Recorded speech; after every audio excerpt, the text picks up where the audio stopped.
Добър ден. Кажете нещо за почивката. В момента сме на един специален спот в Турция, който не знаем защо още не може да приспособим на първия ден, но се надяваме така още ден вече да успешно да караме и да свикнем с чистотата в тази хубава квартира, която се намираме.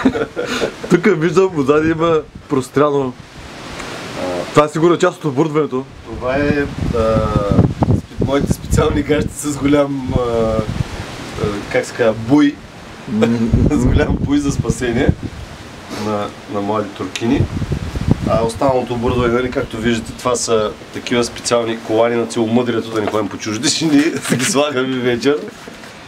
И така други работи.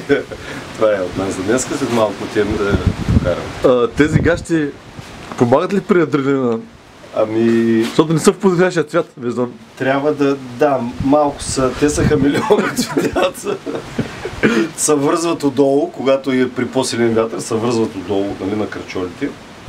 Да, защото всички знаем, че цвета на адреналина е кафяв. Да. Окей.